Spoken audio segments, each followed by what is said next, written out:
Hello students, welcome to my YouTube channel. स्वागत है आप सभी का।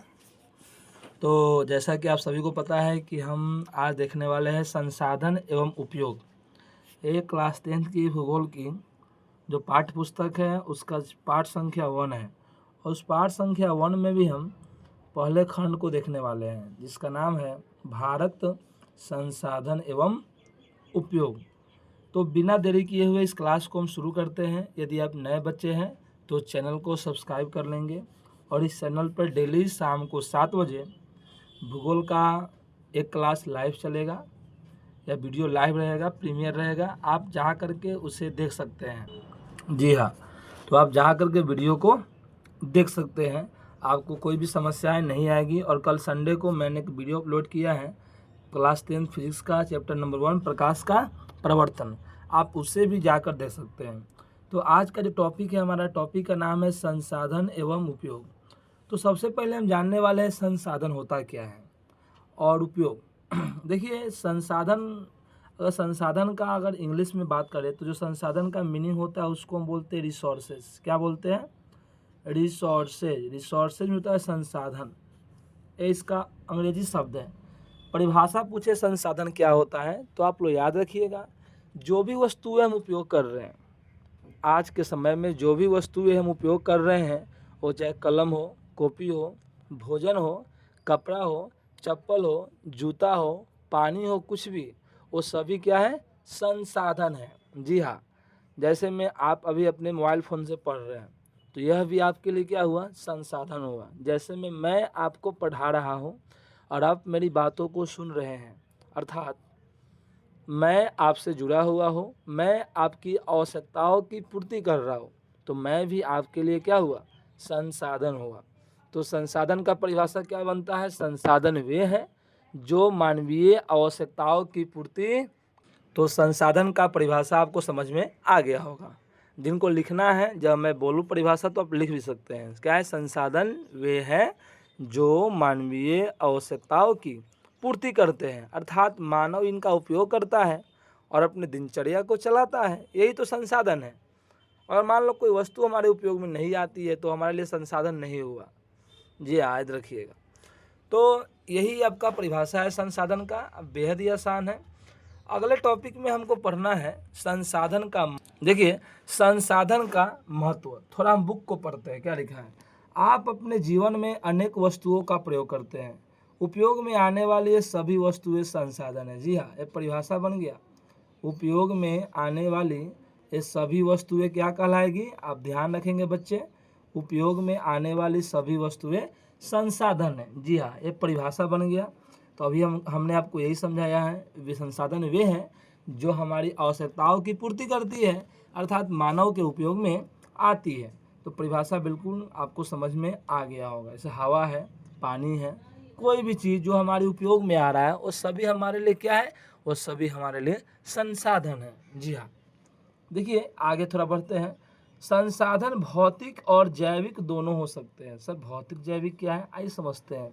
भौतिक और जैविक, चलिए थोड़ा सा हम बोर्ड को लेते हैं, अलग से हम समझेंगे इसको। ओके, संसाधन भौतिक एवं जैविक दोनों हो सकते हैं। देखिए, अब दो पार्ट है, एक है भौतिक में किसको कहेंगे और एक पार्ट है जैविक हम किसको मानेंगे। थोड़ा सा देखते हैं। देखिए, आप लोग अपने आसपास जो हवा देख रहे हैं, पानी देख रहे हैं, ओके, जो मिट्टी देख रहे हैं, ये सभी क्या है? ये सभी भौतिक संसाधन है, अर्थात ये निर्जीव है। इसमें जीवन है क्या? जी नहीं, ये सभी निर्जीव है। तो इनको हम भौतिक मानते हैं। हवा हो गया, पानी हो गया, मिट्टी हो गया, अच्छा पर्वत है, पठार है, नदी है, ये सभी भौतिक संसाधन के पार्ट हुए। वही जैविक में क्या हुआ? तो जैविक में आपके मानव आ गए। मानव के अलावा उसके बाद आपके पेड़ पौधे आ गए, ये सभी किस में आएंगे? जैविक में आएंगे। कीड़े मकोड़े आ गए, वो भी जैविक है। देखो भाई साहब, बहुत सारे जीवाणु ऐसे हैं, बहुत सारे वायरस ऐसे हैं, कीड़े मकोड़े वैसे हैं जो हमारे उपयोग में आते हैं। मतलब यहाँ तक जो सूक्ष्म जीव हैं जिसको हम नहीं देख पाते हैं, वो भी संसाधन का ही रूप है, लेकिन उनमें जीवन है तो जैविक है, जीवन नहीं है तो भौतिक है। चलिए हम आगे बढ़ते हैं बिना देरी किए हुए। आशा है कि आपको समझ में आ रहा होगा। कमेंट करके बताएंगे कि आपको समझ में आ रहा है कि नहीं। जैसे जहाँ तक एक और भूमि, मृदा, जल, खनिज, भौतिक पदार्थ है। जी हाँ, अभी मैंने बताया हो कि जो भूमि है, आपका मृदा है, ये सभी क्या है, भौतिक पदार्थ हैं। जी हाँ, मानवीय आकांक्षाओं की पूर्ति में सहायक होकर संसाधन बन जाते हैं। संसाधन कब बनते हैं? जब भूमि पर हम रहते हैं, जमीन पे हम रहते हैं, मृदा पर फसल उगाते हैं, जल हम पीते हैं, अन्य भी बहुत सारे उपयोग है। खनिज का भी उपयोग है, जैसे हम आभूषण हम लोग पहन रहे हैं, उसके अलावा हमारे बॉडी में भी खनिज का बहुत अधिक महत्व है। तो कहने का अर्थ क्या हुआ, ये सभी हमारे लिए संसाधन है, लेकिन ये भौतिक संसाधन के पार्ट है। आइए आगे बढ़ते हैं, बिना देरी किए हुए आगे बढ़ते हैं। वही दूसरी ओर देखिए, वही दूसरी ओर जैविक पदार्थ यथा अभी बताया हूँ मैं। जैविक में किसको लेंगे? वनस्पति मतलब पेड़ पौधे, वन्य जीव को लेंगे। वन्य जीव के अलावा जलीय जीव अभी बताया हूँ मैं। अगर कोई मछली है तो मछली जलीय जीव है, वो भी हमारे लिए क्या है? संसाधन है। ये सभी मानवीय जीवन को सुखमय बनाने में पीछे नहीं है। मतलब जितना भी हम चीज़ देख रहे हैं, वो हवा हो, मिट्टी हो, पानी हो, पेड़ पौधे हो, वन्य जीव हो, जलीय जीव हो, मानव जीवन को क्या करते हैं? सुखमय बनाते हैं। तो आप लोग को समझ में आ गया होगा संसाधन क्या है, परिभाषा समझ में आ गया होगा। जो वस्तुएं हमारी उपयोग में आ रही है वो सभी संसाधन हैं। ये भौतिक और जैविक दोनों हो सकते हैं। जी हाँ, भौतिक में क्या क्या आएंगे समझ लेंगे। भौतिक में ही आएंगे जल, खनिज, भूमि, मृदा। जैविक में क्या आएंगे सर? तो सर जैविक में आएंगे आपके वनस्पति, वन्य जीव, जलीय जीव, मानव जीवन, ये सभी आपके आएंगे भैया जैविक में। चलिए तो बिना देरी किए हुए हम आगे बढ़ते हैं। ओके, अब देखिए, अब एक लाइन यहाँ लिखा है, बड़ी इंपॉर्टेंट है। भौतिक एवं जैविक दोनों पदार्थ तकनीक के सहारे ही जीवन उपयोगी हो पाते हैं। सही बात है। बताइए, हम पानी का इस्तेमाल करते हैं, पानी का उपयोग करते हैं, हम लोग पेड़ पौधे का उपयोग करते हैं, उनसे निकलने वाले पदार्थ का उपयोग करते हैं। क्या बिना तकनीक के सहारे उपयोग करना संभव है? नहीं।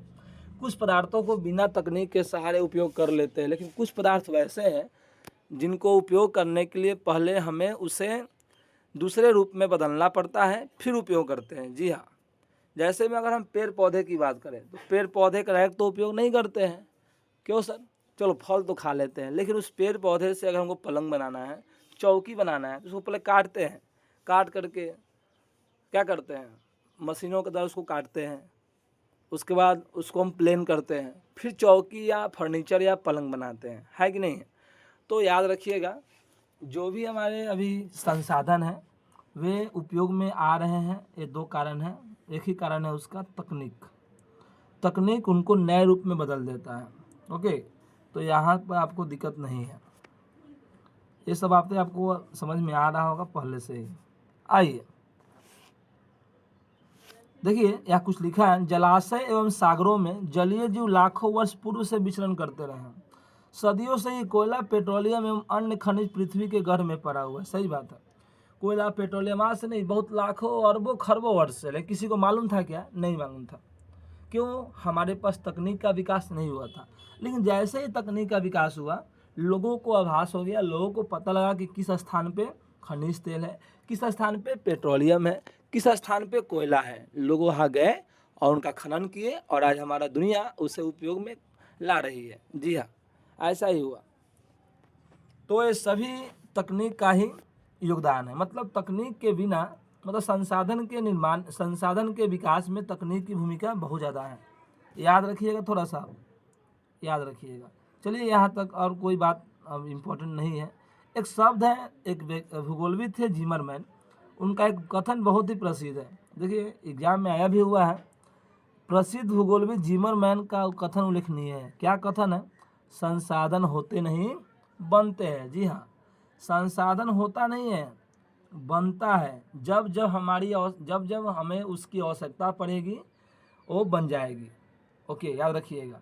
मतलब आप एक बात और सुने होंगे, आवश्यकता ही आविष्कार की जननी है। जी हाँ, जब जब हमें जिस चीज़ की आवश्यकता होती है उस चीज़ का निर्माण हो जाता है। जैसे आज के मॉडर्न एज में हम जिस एरोप्लेन की बात करते हैं उसको बनाने वाले कौन है? Wright brothers. आपको पता होना चाहिए जो एरोप्लेन का आविष्कारक है राइट ब्रदर्स है। उन्होंने 1903 में एरोप्लेन का आविष्कार किया और देखिए आज पूरी दुनिया उसका उपयोग कर रही है। लोग एक स्थान से दूसरे स्थान तक जाने के लिए इन एरोप्लेन का इस्तेमाल कर रहे हैं। तो इसका अर्थ क्या हुआ? जब हमें आवश्यकता पड़ी एरोप्लेन की तो लोगों ने आविष्कार कर दिया। अभी का जो हम कंप्यूटर देखते हैं कितना छोटा है। अब एक कंप्यूटर एक मोबाइल के रूप में सिमट कर रह गया है। पूरी दुनिया एक मोबाइल से जुड़ी हुई है, इंटरनेट से जुड़ी हुई है। इसका अर्थ क्या हुआ? हमें इसकी आवश्यकता पड़ी तो लोगों ने इसका आविष्कार किया।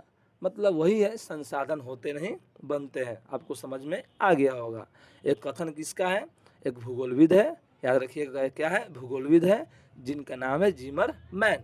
आशा है कि आपको समझ में आ रहे होंगे। जिनको लिखने का मन करे मेरे साथ लिख सकते हैं, नोट में इसको लिख सकते हैं। संसाधन होते नहीं बनते हैं। एक कथन किसका है? जिमरमैन। इस कथन के माध्यम से जिमरमैन बताना चाहते हैं कि जब जब मानव को आवश्यकताएं पड़ती है तो मानव ही किसी नए वस्तुओं का उपयोग करके संश्लेषण करके उससे फिर एक नए वस्तु निर्माण कर देते हैं। और इस तरह से हम कहते हैं संसाधन होते नहीं बनते हैं। यह प्रकृति भी कुछ ऐसा ही करती है। जी हाँ, चलिए आगे बढ़ते हैं। एक लाइन लिखा हुआ है, वर्तमान परिवेश में सेवा को भी संसाधन माना गया है। क्या लिखा है? सेवा को भी संसाधन माना गया। ऐसा सेवा क्या है?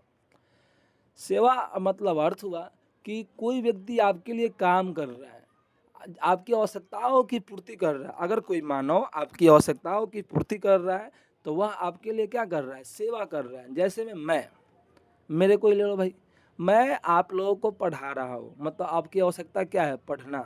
और मैं आपको पढ़ा रहा हूँ तो मतलब शिक्षा दे रहा हूँ, तो शिक्षा एक तरह का क्या है? सेवा है। आप बैंक में जाते हैं तो बैंक में जो कर्मचारी होते हैं आपकी सहायता करते हैं, आर्थिक रूप से वित्तीय रूप से आपकी सहायता करते हैं, तो बैंकिंग भी एक सेवा हुआ।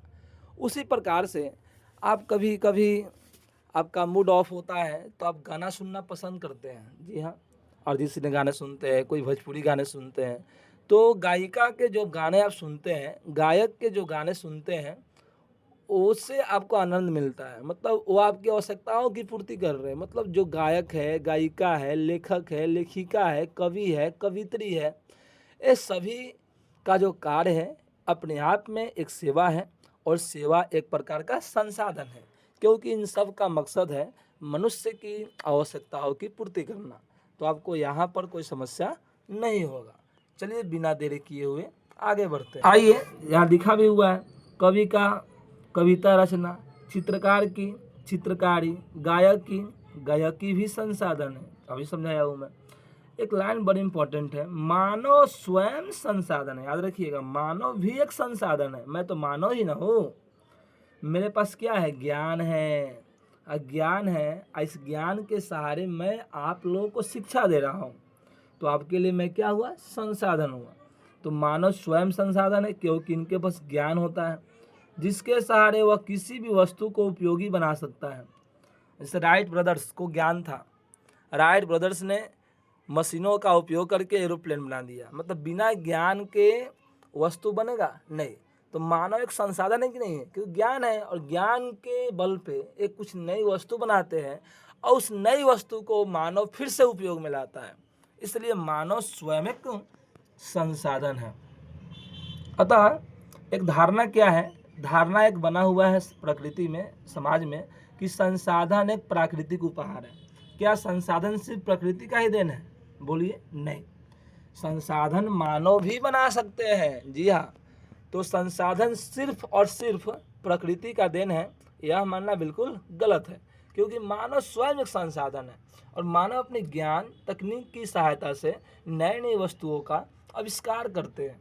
तो इस बात को आपको याद रखना है। चलिए आगे बढ़ते हैं। जितना बात हम लाइनिंग कर रहे हैं आप उसको याद रखिएगा, एग्जाम में आपसे जरूरी है, बन सकता है। संसाधन किसी भी देश का आर्थिक सामाजिक मेरुदंड होता है। देखिए जैसे भारत को ही ले लीजिए, भारत लोहे के मामले में आगे है। भारत में पेट्रोलियम की कमी है तो देखते होंगे अक्सर यहाँ पेट्रोल की कीमतें बहुत उच्च रहती है। अभी इजराइल और ईरान में युद्ध चल रहा है, अगर आप न्यूज़ देखें तो अभी ये इजराइल और ईरान में युद्ध चल रहा है और हम लोग उस इलाके से कच्चे तेल मंगवाते हैं। तो ऐसा मानिए कि आने वाले समय में पेट्रोलियम की कीमत बढ़ेगी तो हमारे देश में पेट्रोल, डीजल और उससे बनने वाले उत्पादों की भी कीमत बढ़ेगी। क्यों ऐसा क्यों हो रहा है कि कीमत बढ़ रहा है? क्योंकि हमारे देश में पेट्रोलियम की कमी है। अब पेट्रोल जिस संसाधन की देश में कमी है वह संसाधन आपको उपयोग तो आप कर ही रहे हैं, तो यही यथासंभव आप क्या करेंगे, उस संसाधन को किसी और देश से अपने देश में आयात करेंगे। जी हाँ, मंगवाएंगे, सीधा बात है। तो संसाधन अगर है आपके देश में तो आपका देश का विकास होगा। ये लाइन एग्जाम में आया हुआ है। संसाधन किसी भी देश का क्या होता है? आर्थिक सामाजिक मेरुदंड होता है। क्यों? समझ में आ गया हो, क्योंकि संसाधन होगा तो उस देश को दूसरे देशों पर निर्भर नहीं रहना होगा। इससे क्या होगा, उस देश में जो पैसा है, जो मुद्रा है, उसकी बचत होगी। उस मुद्रा को किसी अन्य काम में वो निवेश करेंगे। निवेश जैसे उद्योग में निवेश किए, उद्योग में निवेश करेंगे, उत्पादन बढ़ेगा, लोगों को रोजगार मिलेगा, गरीबी क्या होगी? दूर होगी। मतलब संसाधन का होना बहुत ज़रूरी है किसी भी देश में।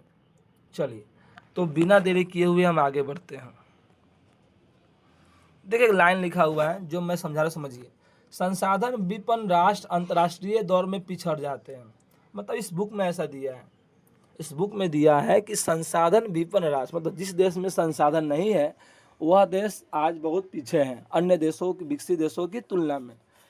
लेकिन याद रखिएगा, पहले क्या अवधारणा था, ध्यान सुनिए, मैं जो बता रहा हूँ ध्यान से सुनिए।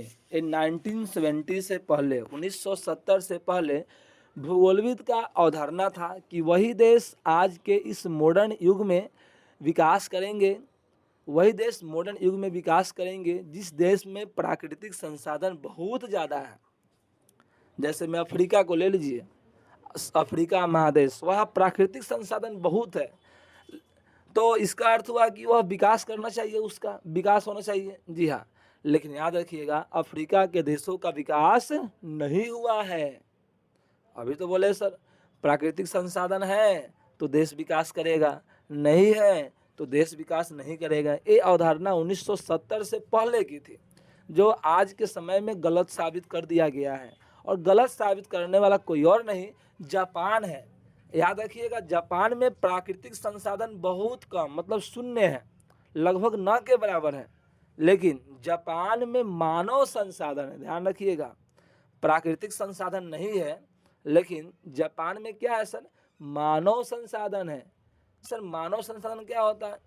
मानव को यदि हम पूंजी देते हैं, सॉरी पूंजी बोल रहे हैं, मानव को यदि हम शिक्षा देते हैं, स्वास्थ्य सुविधा प्रदान करते हैं, कौशल देते हैं, तो मानव एक संसाधन के रूप में परिवर्तित होकर देश के आर्थिक विकास में सहायता करता है। बिल्कुल वैसा ही जापान ने किया। जापान ने प्राकृतिक संसाधन न होते हुए भी अपने देश को तकनीक के मामले में, विकास के मामले में विश्व की अग्रणी देशों की श्रेणी में रखा है। इसका मुख्य कारण है जापान सरकार द्वारा मानव पूंजी पर खर्च, मानव संसाधन पर खर्च। आइए थोड़ा जान लेते हैं। देखिए यह लिखा भी हुआ है, यह लिखा है जापान एक ऐसा देश है जो प्राकृतिक संसाधन में अत्यंत विपन्न है, किंतु इनके मानव संसाधन तकनीकी दृष्टिकोण से इतने सबल है कि यह देश सभी पदार्थों का विवेकपूर्ण उपयोग कर विकसित देशों की श्रेणी में खड़ा है। यही तो मैंने बताया हूँ कि यह देश मानव, इस देश में प्राकृतिक संसाधन विपन्न है, मतलब न के बराबर है, लेकिन इनके पास क्या है सर? मानव संसाधन है। और तकनीक के मामले में बहुत आगे। आप सुनते होंगे बुलेट ट्रेन के बारे में, जापान में ही तो है, वहाँ के लोगों ने ही तो बनाया है, याद रखिएगा। चलिए, तो संसाधनों के वर्गीकरण से पहले हम पढ़ने वाले हैं संसाधनों के प्रकार। संसाधन के प्रकार, तो एक बार सभी बच्चे देखिए हम क्या पढ़ने वाले हैं। हम पढ़ने वाले हैं, एक मिनट, हाँ, संसाधन के प्रकार। याद रखिएगा, संसाधन के 3 प्रकार होते हैं। ठीक है बुआ, 3 प्रकार होते हैं। एक होता है आपका प्राकृतिक संसाधन, एक क्या होता है बुआ, प्राकृतिक संसाधन। दूसरा होता है मानव निर्मित, मानव निर्मित संसाधन। और तीसरा होता है मानव संसाधन। मानव, अभी समझाया हूँ मैं, ये वाला हम पढ़ चुके हैं। मानव भी एक संसाधन है। क्यों? क्योंकि मानव के पास तकनीक होता है, ज्ञान होता है, जिसके सहारे नए वस्तुएं बनाता है, और इस नए वस्तु को जब हम उपयोग करते हैं तो स्वाभाविक है कि एक संसाधन है। तो संसाधन 3 प्रकार के होते हैं, प्राकृतिक संसाधन, मानव निर्मित संसाधन, मानव संसाधन। सर प्राकृतिक संसाधन क्या है? संसाधन समझ गए, जो वस्तुएं हमारी आवश्यकताओं की पूर्ति करे। तो प्राकृतिक संसाधन वैसे संसाधन है, प्राकृतिक संसाधन वैसे संसाधन है जो प्रकृति में उपलब्ध है पहले से, अर्थात प्रकृति द्वारा निर्मित है। मतलब उसका निर्माण मानव ने नहीं किया है, प्रकृति के तत्वों के माध्यम से किए। जी आपको समझ में आ गया होगा। तो जिस संसाधन को प्रकृति ने बनाया वो क्या है? प्राकृतिक संसाधन है। दूसरा है मानव निर्मित, तो जिसको मानव ने बनाया, मानव निर्मित संसाधन है। बिल्कुल सही है सर। और तीसरा है मानव संसाधन। मानव संसाधन वैसा संसाधन है जो किसी संस्था, किसी ऑर्गेनाइजेशन, किसी इकाई में कार्य करता है, और कार्य तब करता है जब उसके पास शिक्षा हो, कौशल हो और स्वास्थ्य सुविधाएं उपलब्ध हो। तो बिल्कुल हम लोग क्या है? मानव संसाधन है, क्योंकि हमारे पास ज्ञान है, शिक्षा है, कौशल है। तो बिना देरी किए हुए हम बढ़ते हैं आगे। तो आपको समझ में आ गया होगा, ठीक है। चलिए आगे देखते हैं बुआ। अब पढ़ना है संसाधनों का वर्गीकरण। संसाधनों का वर्गीकरण। देखिए संसाधनों को 4 प्रकार से बांटा जाता है। संसाधनों का वर्गीकरण का 4 गो आधार है। क्या गो आधार है? याद रखेंगे आप सभी बच्चे।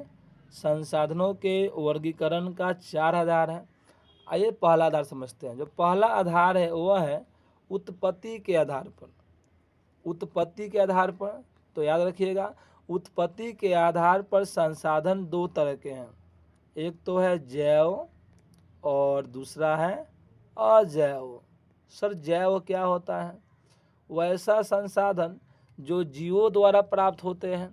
जी हाँ, वैसा संसाधन जो जैव मंडल में जीवों द्वारा प्राप्त हुए हैं, जैव संसाधन, या जीव के रूप में प्राप्त है, जैव संसाधन। जीव द्वारा नहीं, जीव के रूप में। तो अगर कोई संसाधन जीव के रूप में उपलब्ध है, सजीव के रूप में उपलब्ध है, तो उसको हम क्या नाम देंगे बउआ? जैव संसाधन नाम देंगे। और एक है अजैव। मतलब क्या होता है? ना, अगर निर्जीव है, अगर कोई संसाधन सजीव के रूप में नहीं है, निर्जीव के रूप में है, तो उसको हम नाम देंगे अजैव संसाधन। तो उत्पत्ति के आधार पर संसाधन 2 तरह के हैं, समझ में आ गए होंगे। अगर संसाधन जीव मंडल में जीव के रूप में है, सजीव के रूप में है, तो जैव संसाधन। अगर निर्जीव के रूप में है तो अजैव संसाधन। जैसे में मानव सजीव है तो जैव संसाधन, पेड़ पौधे सजीव है, जैव संसाधन, कीड़े मकोड़े सजीव है, जैव संसाधन, बहुत सारे हैं। अजैव में क्या होगा? कलम है, कॉपी है, हवा है, मिट्टी है, पानी है, पहाड़ है, नदी है, पर्वत है, झील है, ये सभी आएंगे अजैव संसाधन, क्योंकि ये निर्जीव के रूप में है। तो बिना देरी किए हुए आगे बढ़ते हैं। अगला है उपयोगिता के आधार पर संसाधन। तो उपयोगिता के आधार पर संसाधन 2 तरह के हैं। एक है नवीकरणीय और दूसरा है अनवीकरणीय। जी हाँ, एक है नवीकरणीय और दूसरा है उपयोगिता। उपयोग कैसे कर रहे हैं? तो नवीकरणीय क्या है सर? समझिए, अगर किसी संसाधन को एक बार हम इस्तेमाल कर रहे हैं और ख़त्म हो जा रहा है, ठीक है, ख़त्म हो जा रहा है, पुनः उसकी उत्पत्ति हम कर लेते हैं, तो वह संसाधन कहलाएगा नवीकरणीय। नवीकरणीय मतलब होता है नवीन, जिसको हम फिर से नए रूप में प्राप्त कर सकते हैं। जैसे में आज के समय में देखिए, हम लोग सूर्य से ऊर्जा प्राप्त करते हैं, और सोलर लाइट जो होता है सूर्य की ऊर्जा से चार्ज होता है। दिन भर चार्ज हुआ, रात भर जलता है। फिर अगर उसकी ऊर्जा खत्म हो जाती है तो पुनः सुबह में वो चार्ज होकर शाम को फिर जलने लगता है। इसका अर्थ क्या हुआ?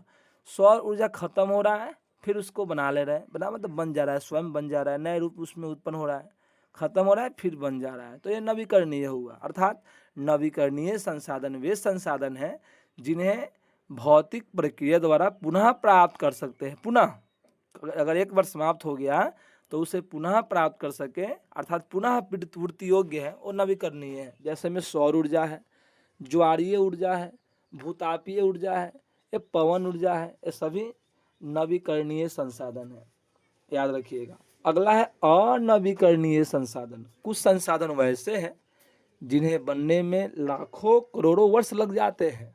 जैसे में पेट्रोलियम को देख लीजिए, कोयला को देख लीजिए, प्राकृतिक गैस को देख लीजिए, आपको भी नहीं पता है कब बना है, इनको बनने में अरबों खरबों वर्ष लग गए हैं। जी हाँ, तो अगर एक बार समाप्त हो गए हैं लोग तो इन्हें बनाना संभव नहीं है। अर्थात वैसे संसाधन जो एक बार समाप्त होने के बाद उनका पुनः निर्माण संभव नहीं है, तो वही कहलाएंगे अनवीकरणीय। मतलब अनवीकरणीय संसाधन हमारे लिए सीमित है। जैसे में कोयला सीमित है, एक समय आएगा कोयला खत्म हो जाएगा, एक समय आएगा पेट्रोलियम खत्म हो जाएगा, फिर हम लोगों को वही टायर बैल लेके चलना पड़ेगा। लेकिन हाँ, इलेक्ट्रिक तो है, तो इलेक्ट्रिक बस भी है, इलेक्ट्रिक स्कूटी भी है, इलेक्ट्रिक कार भी है, हर चीज़ इलेक्ट्रिक कार है। क्यों? क्योंकि सबको पता है आने वाले समय में कोयला, पेट्रोलियम, प्राकृतिक गैस खत्म हो जाएगा, क्योंकि इसकी मात्रा सीमित है, इसको बनने में लाखों करोड़ वर्ष लग जाते हैं। अगर एक बार समाप्त हो गए तो इन्हें दोबारा बनाना संभव नहीं है। चलिए, तीसरा आधार जो है आपका वो है स्वामित्व के आधार पर। स्वामित्व के आधार पर संसाधन। स्वामित्व के आधार पर संसाधन चार तरह के हैं। एक है व्यक्तिगत, दूसरा है सामुदायिक, तीसरा है राष्ट्रीय, देखिए आपको, और आपका चौथा है अंतरराष्ट्रीय। जी हाँ, स्वामित्व के आधार पर संसाधन के चार प्रकार हैं। व्यक्तिगत संसाधन, स्वामित्व मतलब होता है अधिकार क्षेत्र, कि आपका अधिकार किस चीज़ पर है, वही है स्वामित्व। व्यक्तिगत संसाधन, सामुदायिक संसाधन, राष्ट्रीय संसाधन, अंतरराष्ट्रीय संसाधन। आइए बारी बारी से सबको समझते हैं। व्यक्तिगत संसाधन, नाम ही में व्यक्तिगत, मतलब वैसा संसाधन जिस पर किसी खास व्यक्ति का अधिकार हो, निजी व्यक्ति का अधिकार हो। जैसे आपका घर है, आपका घर क्या हुआ, व्यक्तिगत संसाधन हुआ कि सामुदायिक हुआ? स्वाभाविक है व्यक्तिगत होगा, उस पर आपके पिता या आपका अधिकार है। आपका खेत है, वो भी क्या होगा, व्यक्तिगत ही होगा सर, उस पर आपका या आपके दादा या आपके पिताजी का अधिकार है। जी हाँ। अगला है सामुदायिक संसाधन। समुदाय मतलब होता है समूह, समाज के लोग। तो वैसा संसाधन जिस पर समाज के संपूर्ण लोगों का स्वामित्व हो। जैसे मंदिर, क्या मंदिर किसी खास व्यक्ति का होता है? जी नहीं, मंदिर अगर बना हुआ है तो उसका उपयोग सभी करेंगे, अर्थात मंदिर सामुदायिक संसाधन है। बाजार, बाजार को देख लीजिए। अच्छा, उसके अलावा आप देखते होंगे घास का मैदान जो विकसित होता है ग्राम पंचायत में या शहर के बाहर, शहर में, वो सभी सामुदायिक हैं, क्योंकि सभी लोग उसका उपयोग करते हैं। अगला है राष्ट्रीय। तो जिस संसाधन पर देश की सरकार का नियंत्रण हो, राष्ट्रीय मतलब राष्ट्र, नेशन, देश की सरकार का नियंत्रण हो, वो है राष्ट्रीय। और एक है अंतर्राष्ट्रीय, मतलब जिस संसाधन का नियंत्रण विदेशी संस्थाएं करती है। कौन? विदेशी संस्थाएं, वो है अंतर्राष्ट्रीय। आइए थोड़ा सा हम समझते हैं कि होता क्या है। ठीक है, राष्ट्रीय और अंतर्राष्ट्रीय थोड़ा बढ़िया से हम समझेंगे, इसको आगे समझेंगे, चलिए मिलेगा। चौथा आधार है विकास की स्थिति के आधार पर। इसमें भी चार गो है, संभाव्य, विकसित, भंडार और संचित। तो आपने पढ़ा संसाधन को बांटने का चार आधार है। उत्पत्ति के आधार पर जैव और अजैव, उपयोगिता के आधार पर नवीकरणीय, अनवीकरणीय, स्वामित्व के आधार पर चार, और विकास की स्थिति के आधार पर चार। मतलब ऊपर वाले दोनों दो दो है और नीचे वाले दोनों क्या है, चार चार है। स्वामित्व में क्या है, व्यक्तिगत है, सामुदायिक है, राष्ट्रीय है, अंतर्राष्ट्रीय है। विकास में क्या है, संभाव्य है, विकसित है, भंडार है और संचित संसाधन है। आइए हम समझते हैं थोड़ा चार्ट के माध्यम से। देखिए, अभी मैंने आपको समझाया, जो बात मैंने समझाया वही यहाँ लिखे हुए हैं। देखिए, संसाधन दो तरह के हैं, एक प्राकृतिक है, एक मानवीय है। प्राकृतिक में नवीकरणीय है कि नहीं, अनवीकरणीय भी है। जी हाँ, देखिए अनवीकरणीय में अभी बोला हूँ, नवीकरणीय में पवन ऊर्जा, देखो पवन ऊर्जा, जल ऊर्जा। पुनः अनवीकरणीय में पुनः चक्रीय है, अचक्रीय, जैसे जीवाश्म ईंधन, वही कोयला, पेट्रोलियम, इनको ही क्या बोलते हैं, जीवाश्म ईंधन। तो ये लगभग हम सब पढ़ा दिए। आइए संसाधन के प्रकार, जो मैंने बातें बताया वही लिखा हुआ है। देखिए अभी पढ़ाया, उत्पत्ति के आधार पर संसाधन दो तरह के होते हैं। एक है जैव, ऐसे संसाधन की प्राप्ति जैव मंडल में होती है, मतलब जीवों के रूप में है। इनमें सजीव के लक्षण होंगे, मनुष्य, वनस्पति, मत्स्य, पशुधन, प्राणी समुदाय, सभी क्या है, जैव। और निर्जीव वस्तुओं के समूह को अजैव, चट्टान हो गया, धातु हो गया, खनिज हो गया, हवा हो गया, पानी हो गया, सभी क्या कहलाएंगे, अजैव। मैंने शुरू में ही आपको बता दिया था। अगला है उपयोगिता के आधार पर भी संसाधन दो तरह के हैं। पहला है नवीकरणीय, दूसरा है अनवीकरणीय। नवीकरणीय क्या ही फर्क है, वैसे संसाधन जिन्हें भौतिक, रासायनिक या यांत्रिक प्रक्रिया द्वारा पुनः प्राप्त कर सकते हैं। जी हाँ, पुनः प्राप्त कर, यही इंपॉर्टेंट मेन है, पुनः प्राप्त कर लिए तो नवीकरणीय। जैसे में सर सौर ऊर्जा, पवन ऊर्जा, जल विद्युत ऊर्जा, वन और वन्य प्राणी। तो इनको याद रखिएगा, एग्जाम में यहाँ से क्वेश्चन बना हुआ है, ठीक है। आपको आशा है कि आपको समझ में आ रहा हो, तो आपको समझ में आ गया होगा। जिन्हें भौतिक, रासायनिक या यांत्रिक प्रक्रिया द्वारा पुनः प्राप्त कर सकते हैं, वही है नवीकरणीय। अब है अनवीकरणीय, अभी समझाया हूँ मैं। ऐसे संसाधनों का विकास लंबी अवधि, बोले ना लाखों, अरबों, खरबों वर्ष लग जाते हैं। इस प्रक्रिया को पूरा होने में लाखों वर्ष लग सकते हैं।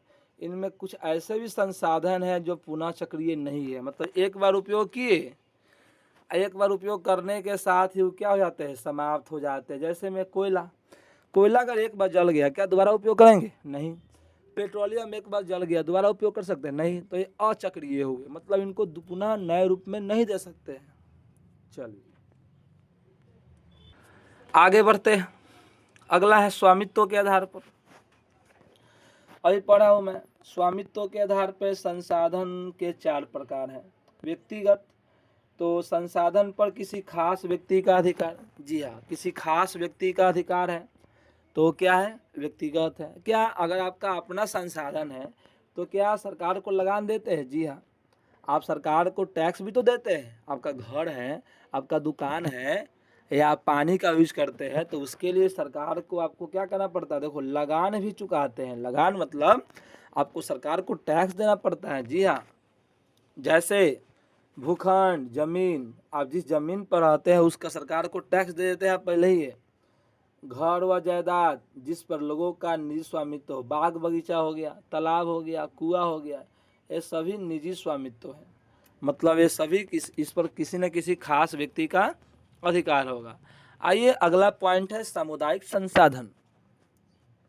तो वैसे संसाधन किसी खास समुदाय के आधिपत्य में होता है, जिनका उपयोग पूरे समूह करते हैं। पता है, गाँव में चरण भूमि, मतलब जिस भूमि पर घास है, ठीक है सर।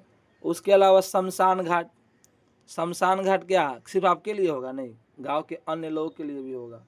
मंदिर या मस्जिद, सामुदायिक भवन जिसको बोलते हैं पंचायत भवन, कोई तालाब है, सार्वजनिक पार्क है, पिकनिक स्थल है, खेल का मैदान है, गुरुद्वारा है, गिरजाघर है, ये सभी सामुदायिक संसाधन है। तो आपको सामुदायिक संसाधन भी समझ में आ गया होगा कि क्या होता है। यहाँ तक किसी प्राणी को दिक्कत नहीं है। अगला है राष्ट्रीय संसाधन, आइए समझते हैं। तो क्या लिखा है? लिखा है कानूनी तौर पर देश या राष्ट्र के अंतर्गत उपलब्ध सभी संसाधन राष्ट्रीय हैं। जी हाँ, एक बात आपको यहाँ जानना है, बहुत इंपॉर्टेंट है। किसी राजनीतिक सीमा के अंतर्गत, किसी राजनीतिक सीमा के, एक मिनट, क्या लिखा है? किसी राजनीतिक सीमा के अंतर्गत भूमि, खनिज पदार्थ, जल संसाधन, वन, वन्यजीव, समुद्री जीव राष्ट्रीय संसाधन है। कितना किलोमीटर तक? 200 किलोमीटर महासागरीय क्षेत्र तक। मैं क्या बता रहा हूँ समझिए, थोड़ा आप लोग को मैं बोर्ड पर ले चलता हूँ। देखिए अगर मैं बात करूं, देखिए इसको थोड़ा सा, एक मिनट, देखिए अगर थोड़ा सा मैं बात करूं, ये भारत दक्षिण भारत है, ये हमारा तटीय प्रदेश है। जी हाँ, ये हमारा क्या है सर, ये हमारा तटीय प्रदेश है। ये देख रहे हैं आप लोग, ये हमारा तटीय क्षेत्र है। जी हाँ, ये सभी जो आप यहाँ देख रहे हैं, ये नीला नीला जो आप देख रहे हैं, सॉरी ज़्यादा अंदर हो गया, एक बार मैं बढ़िया से आपको बता देना चाहता हूँ। चलिए थोड़ा बेकार बन गया, नहीं कोई बात नहीं। ये जो भी आप देख रहे हैं, चलिए ये आप जो भी देख रहे हैं इधर, चलिए इसको थोड़ा हम ग्रीन कर देते हैं। चलिए ये ग्रीन है, और ये बाहर वाला क्या है, थोड़ा सा नीला है। तो अगर हम बात करें तो ये तटीय क्षेत्र है, ये हमारा भारत का तटीय क्षेत्र है। इसके 200 किलोमीटर तक, इसके 200 किलोमीटर तक, मतलब ये मान लो यहाँ मुंबई है, महाराष्ट्र का मुंबई है, कर्नाटक है, गोवा है, इधर से भी 200 किलोमीटर तक, मतलब जो समुद्र तटीय क्षेत्र है, जो समुद्र तटीय क्षेत्र है, यहाँ से 200 किलोमीटर तक का जो भी क्षेत्र पड़ेगा, यहाँ से कितना, 200 किलोमीटर तक के जो भी क्षेत्र आएंगे इस समुद्र तट से महासागर में, 200 किलोमीटर, इसके अंदर कोई भी वनस्पति हो, कोई भी जलीय जीव हो, कोई भी खनिज हो, कोई भी पेट्रोलियम पदार्थ हो, ये सभी किसके होंगे। जैसे ये भारत है तो ये सभी किसका होगा, भारत का होगा। तो याद रखिएगा, राष्ट्रीय संसाधन कहाँ से कहाँ तक है, समुद्र तटीय सीमा से 200 किलोमीटर महासागरीय क्षेत्र तक। अगर सर 200 के बाद क्या होगा, मतलब कहने का अर्थ ये हुआ सर, अगर 200 के इधर हम भागते हैं तो थोड़ा अच्छा नहीं बना। चलिए, तो अगर हम 200 के मान लो यहाँ तक 200 तक है, 200 किलोमीटर यहाँ तक पुर गया, तो ये भारत के अधिकार क्षेत्र में सब आएगा। अब इसके इधर जो भी है ये सभी कहलाएगा अंतरराष्ट्रीय संसाधन। तो आपको समझ में आ गया होगा, राष्ट्रीय संसाधन पूरा होगा क्या, नहीं, देश के अंदर तो होगा ही, लेकिन समुद्र तटीय सीमा रेखा से 200 किलोमीटर तक महासागर में जितना भी पेड़ पौधे हैं, वनस्पतियाँ हैं, जलीय जीव है, खनिज है, पेट्रोलियम है, ये सभी राष्ट्रीय संसाधन के अंतर्गत आएंगे। यही बात आपको यहाँ पे बताया गया है, कोई बात नहीं। आइए, अब है अंतर्राष्ट्रीय संसाधन, मतलब ऐसे संसाधन का नियंत्रण अंतर्राष्ट्रीय संस्था करते, मैंने शुरू में ही बताया था। तट रेखा से 200 किलोमीटर की दूरी छोड़कर, अभी समझाया हूँ, 200 किलोमीटर छोड़ दो, क्योंकि 200 किलोमीटर तक किसी देश का अधिकार है, वहाँ से छोड़कर जो भी बच गया वो सभी अंतर्राष्ट्रीय संस्था के अंडर में आएगी। इस पर किसी का देश का नियंत्रण होगा नहीं होगा, याद रखिएगा। चलिए, तो बिना देरी किए हुए आगे बढ़ते हैं। इसी को तो समुद्र तट सीमा रेखा से थोड़ा देख लीजिए, एक परिभाषा एग्जाम में आता है। तो समुद्र किसी देश की तट रेखा से 200 किलोमीटर की दूरी तक का क्षेत्र क्या कहलाता है, अपवर्जक आर्थिक क्षेत्र। सर अपवर्जक आर्थिक क्षेत्र क्यों बोलते हैं, क्योंकि इस क्षेत्र से उस देश को आर्थिक सहायता प्राप्त होता है। जैसे मान लीजिए हमारे भारत के तटीय रेखा से 200 किलोमीटर के बीच में एक जगह है मुंबई हाई। मुंबई हाई अरब महासागर में पड़ता है, मुंबई से लगभग 170 किलोमीटर के आसपास है। वहाँ भारत पेट्रोलियम का खुदाई करती है। तो बोलिए 200 किलोमीटर के अंदर में है कि नहीं है, तो पेट्रोलियम बिकेगा तो सरकार को क्या मिलेगा, पैसा मिलेगा, आय की प्राप्ति होगी, राष्ट्रीय आय बढ़ेगा। जी हाँ, तो इसलिए उसको बोला गया आर्थिक अपवर्जक क्षेत्र। तो कोई भी देश है उसके समुद्र तट से कितना किलोमीटर, 200 किलोमीटर तक का जो क्षेत्र है उसको ही बोलेंगे आर्थिक अपवर्जक क्षेत्र। और इन क्षेत्र के संसाधनों पर किसी देश का स्वामित्व होता है, जिसे हम बोलते हैं राष्ट्रीय संसाधन। और उसको जो छोड़ दीजिए, उससे बाहर जो भी है उसका नियंत्रण अंतर्राष्ट्रीय संस्था करती है, इसलिए उसको हम बोलते हैं अंतर्राष्ट्रीय संसाधन। आपको समझ में आ गया होगा। चलिए, अब है विकास, आइए समझते हैं। अब है विकास के स्तर के आधार पर संसाधन को 4 भागों में बांटा गया है। पहला है संभावित संसाधन। तो वैसे संसाधन जो किसी क्षेत्र में, देखो नाम में संभावी, मतलब किसी क्षेत्र में उपलब्ध है लेकिन आज तक प्रयोग किए हैं नहीं किए हैं, संभावना है कि भविष्य में प्रयोग कर सकते हैं। जी हाँ, तो वैसा संसाधन जो किसी क्षेत्र विशेष में मौजूद होते हैं जिससे उपयोग में लाए जाने की संभावना रहती है लेकिन इसका उपयोग अभी तक नहीं किया गया है, यही है संभावी। बुझाया? तो वैसा संसाधन जो किसी क्षेत्र विशेष में मौजूद है जिसे उपयोग में लाने की संभावना है लेकिन अभी तक उपयोग नहीं किए हैं, वही है संभावी संसाधन। जैसे में हिमालय पर्वत को देख लीजिए, हिमालय पर्वत की अगर खुदाई भविष्य में होती है तो वहाँ से टनों में, ठीक टन मात्रा में मतलब खनिज मिलेंगे, मतलब संभावना है कि वह खनिज मिलेगा लेकिन क्या आज तक उसका उपयोग हुआ है? जी नहीं। उदाहरण में दिया है हिमालय क्षेत्र का खनिज जिनका उत्खनन अत्यधिक गहराई में होने के कारण दुर्गम एवं महंगा है। इसी प्रकार राजस्थान और गुजरात में पवन और सौर ऊर्जा की असीम संभावना है परंतु अभी विकास नहीं हुआ है लेकिन अभी हो चुका है। पहले नहीं हुआ था, अभी सौर ऊर्जा का विकास गुजरात और राजस्थान में हो चुका है। ठीक है, तो संभावित संसाधन समझ गए, वैसे संसाधन जो किसी क्षेत्र विशेष में मौजूद है उनका उपयोग नहीं किए हैं, उपयोग में करने की संभावनाएं है। चलिए, एक क्वेश्चन एग्जाम में पूछता है गुजरात के किस क्षेत्र में सौर ऊर्जा का एक आधुनिक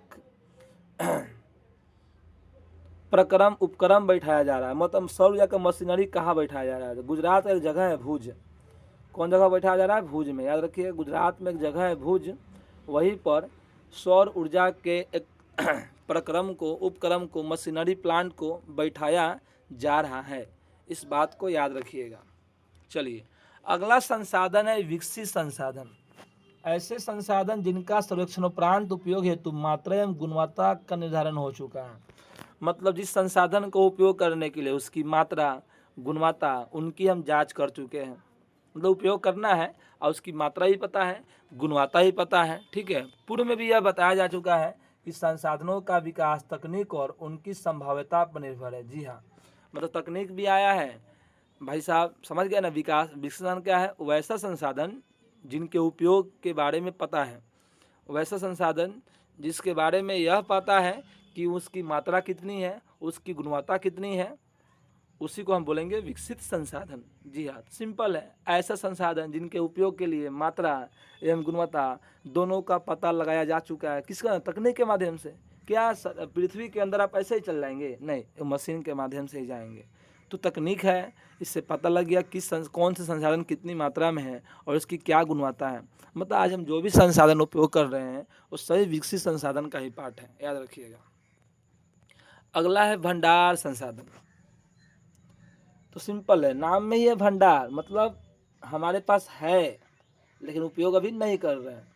तो ऐसे संसाधन पर्यावरण में उपलब्ध होते हैं तथा मानवीय आवश्यकताओं की पूर्ति में सक्षम है लेकिन उपयोग हेतु उपयुक्त प्रौद्योगिकी के अभाव में इन्हें केवल भंडारित संसाधन के रूप में देखा जाता है। मतलब कहने का अर्थ हुआ पर्यावरण में उपलब्ध है, इनका उपयोग भी कर सकते हैं लेकिन इस प्रकार के तकनीक का विकास नहीं हुआ है कि इनको नए रूप में बदल कर उपयोग किए जा सके। जैसे में जल, हाइड्रोजन एवं ऑक्सीजन का योग है जिसमें ऊर्जा के उत्पादन की असीम क्षमता छिपी हुई है, सबको पता है।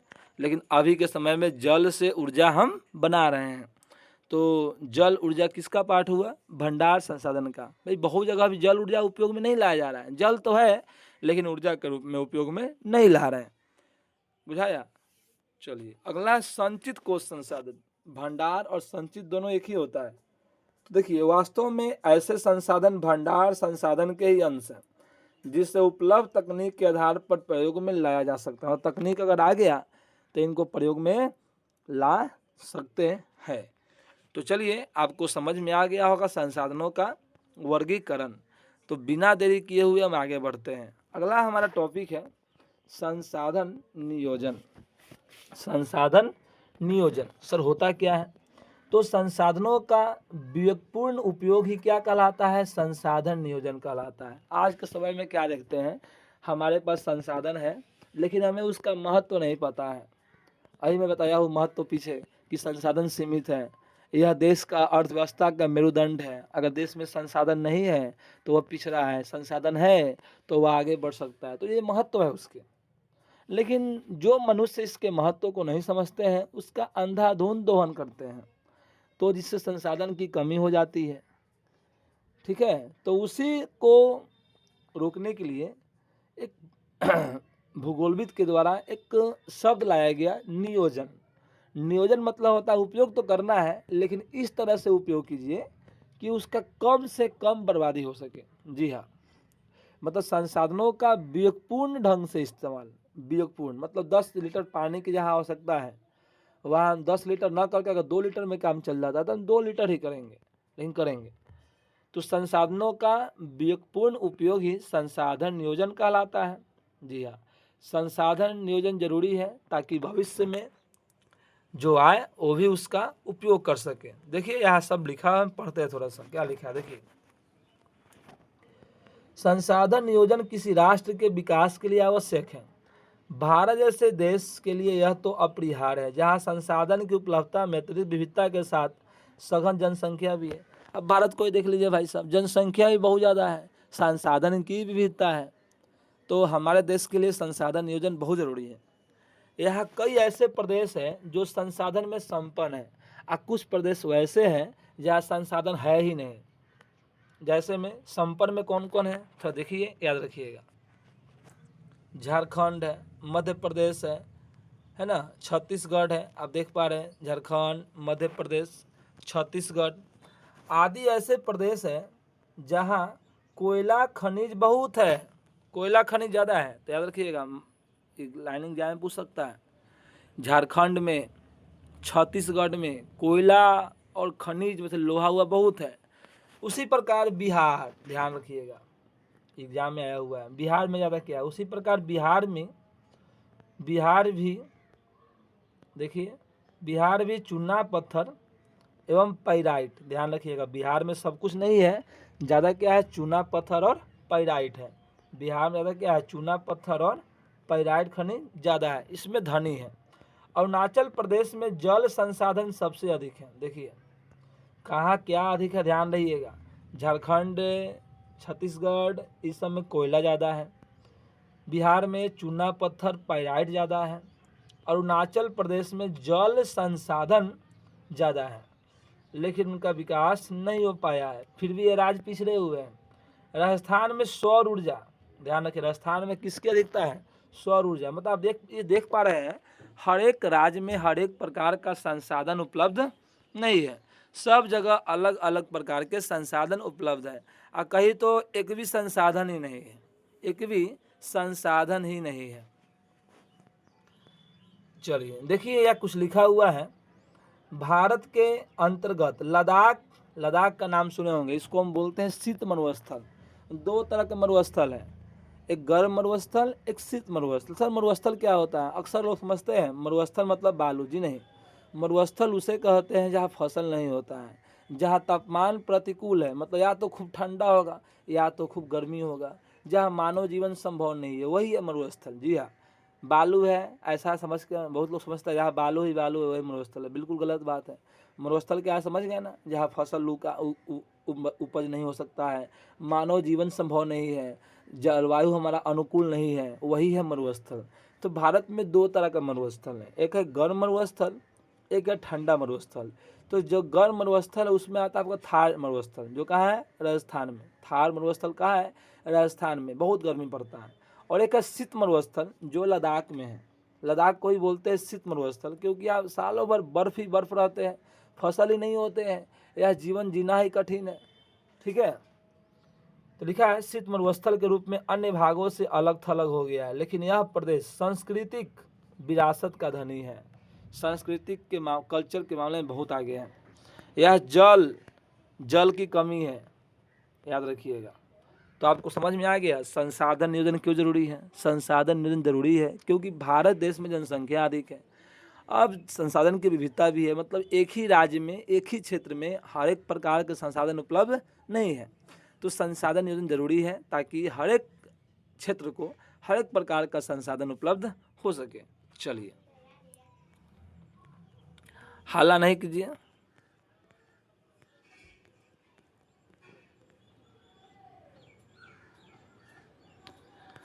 चलिए आगे हम पढ़ते हैं, जो इम्पोर्टेंट है वही पढ़ते हैं, ज़्यादा बकवास नहीं करने का। अब है संसाधनों का संरक्षण। क्या है सर? संसाधनों का संरक्षण।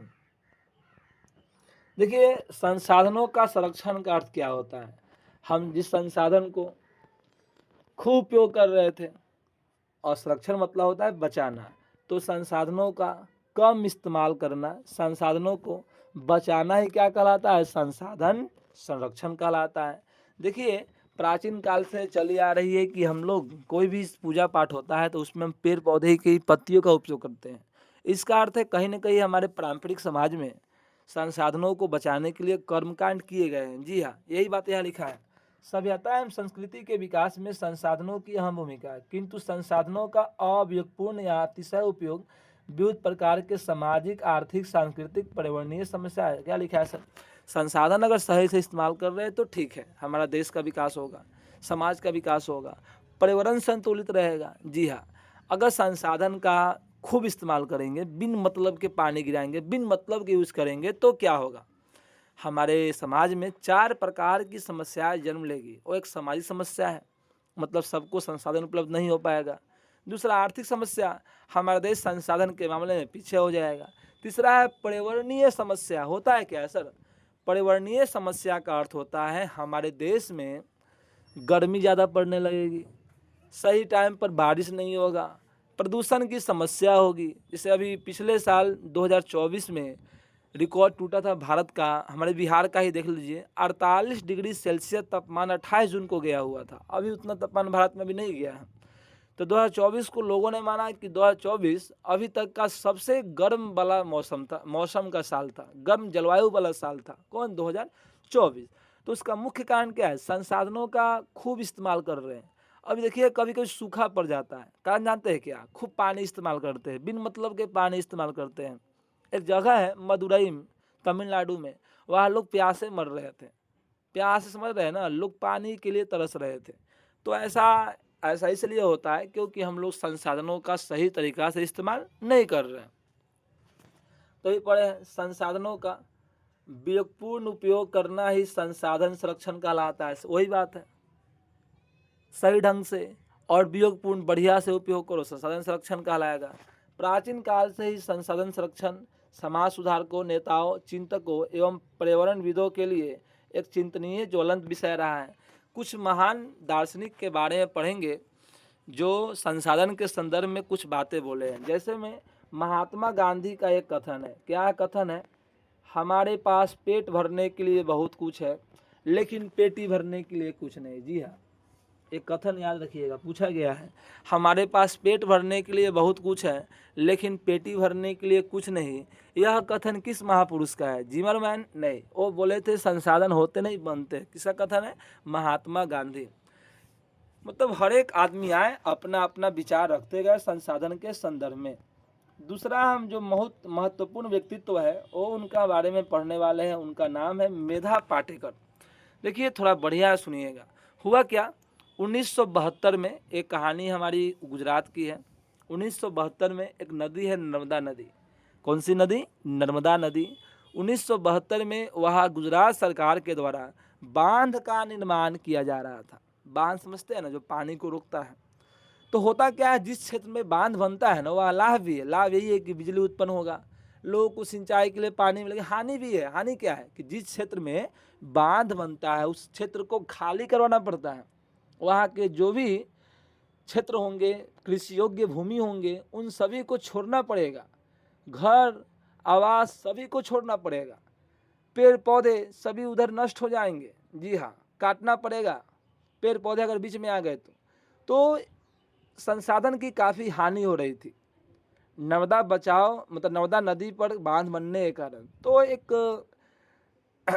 क्या बोलते हैं सामाजिक कार्यकर्ता जिनका नाम है मेधा पाटेकर। देखिए मेधा पाटेकर का नर्मदा बचाओ आंदोलन। तो एक क्वेश्चन पूछा गया है, नर्मदा बचाओ अभियान क्या है? समझ गए कि 1972 में गुजरात सरकार के द्वारा नर्मदा नदी पर बांध बनाया जा रहा था जिससे संसाधनों का काफ़ी दोहन हो रहा था। उसी से बचने के लिए मेधा पाटेकर के द्वारा एक अभियान चलाया गया जिसको बोला गया नर्मदा बचाओ अभियान या नर्मदा बचाओ आंदोलन।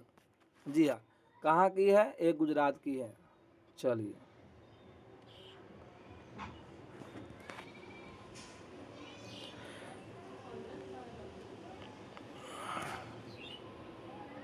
को समझ में आ गया होगा। नर्मदा बचाओ आंदोलन शुरू कौन किया? मेधा पाटेकर। कब? 1985 में। 72 नहीं, 72 में चिपको आंदोलन हुआ था, 1985 में, याद रखिएगा। नर्मदा बचाओ आंदोलन कब शुरू किया गया? 1985 में। किसके द्वारा? मेधा पाटेकर के द्वारा। किस राज्य में? गुजरात। किस नदी के लिए? नर्मदा नदी पर। क्यों? वहाँ बहुत बड़े बांध का निर्माण किया जा रहा था। इसी के संदर्भ में एक और महापुरुष आते हैं बाद में, मतलब पर्यावरण संरक्षण करता, जिनका नाम है सुंदरलाल बहुगुणा। सुंदरलाल बहुगुणा, देखिए, सुंदरलाल बहुगुणा का चिपको आंदोलन ये उत्तराखंड जिले में शुरू किए थे 1972 में। हुआ क्या कि जब लोग पेड़ काट रहे थे वहाँ कुछ लोग पेड़ काटने आए थे, तो ये लोग क्या किए? पेड़ से चिपक गए और बोले पेड़ को काटने से पहले मेरे को काट दो। इसी का नाम पड़ा चिपको आंदोलन। ये चला उत्तराखंड में 1972 में। इन सब का एक ही मकसद था, पर्यावरण का संरक्षण।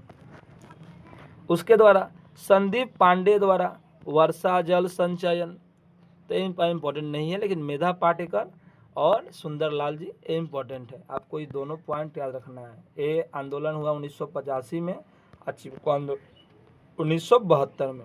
ये गुजरात में और उत्तराखंड में। याद हो गया होगा, आप इसको लिख सकते हैं कॉपी में। ओके, चलिए आगे देखते हैं। एक शब्द यहाँ लिखा हुआ है, डाकुओं की अर्थव्यवस्था। तो मानव एवं तकनीक की शोषण। अभी मानव देखिए, मानव और तकनीक क्या कर रहे हैं? हमारे पर्यावरण, हमारे संसाधनों का शोषण कर रहे हैं। इसी को बोला गया डाकुओं की अर्थव्यवस्था। अभी के समय में, मॉडर्न युग में, लोग लालच में पड़ करके मानव और मशीन, तकनीक दोनों पर्यावरण, हमारे संसाधनों का शोषण कर रहे हैं। इसी को नाम दिया गया डाकुओं की अर्थव्यवस्था। तो डाकुओं की अर्थव्यवस्था का संबंध समझ किससे है? संसाधनों की दोहन से। संसाधनों की दोहन से, याद रखिएगा। तो आपको यहाँ तक कोई दिक्कत नहीं होगा। चलिए आगे बढ़ते हैं। देखिए बुआ, संसाधनों के संरक्षण हेतु अंतर्राष्ट्रीय स्तर पर भी अनेक सम्मेलन हुए। जी हाँ, संसाधनों के संरक्षण के लिए अंतर्राष्ट्रीय स्तर पर भी अनेक सम्मेलन हुए। जैसे में पहला सम्मेलन जो हम बोल रहे हैं, आप इसको कॉपी में लिख सकते हैं, अफ्रीकी कन्वेंशन। अफ्रीकी कन्वेंशन होता है, कब होता है? सर 1968 में। याद रखिएगा। संसाधनों के संरक्षण हेतु, जी हाँ, संसाधनों के संरक्षण अंतर्राष्ट्रीय स्तर पर लिए कि मेधा पाटेकर अपना चला रही है।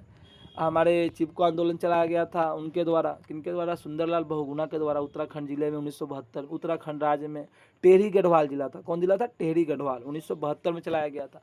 उसके अलावा अंतर्राष्ट्रीय स्तर पर भी पर्यावरण के संरक्षण के लिए बहुत सारे कार्यक्रम हुए। तो आपको सिर्फ नाम याद करना है। पहला कार्यक्रम हुआ 1968 में, VVI इंपॉर्टेंट है, दैट इज अफ्रीकी कन्वेंशन। अफ्रीकी कन्वेंशन, अफ्रीकी कन्वेंशन 1968 में हुआ, जिसका वकालत किसने किया? क्लब ऑफ रोम ने किया। एग्जाम में पूछा है कि अफ्रीकी कन्वेंशन कब हुआ? अफ्रीकी कन्वेंशन 1968 में हुआ, जिसके वकालतकर्ता कौन है? क्लब ऑफ रोम है। ध्यान रखिएगा इस बात को। कौन है वकालतकर्ता?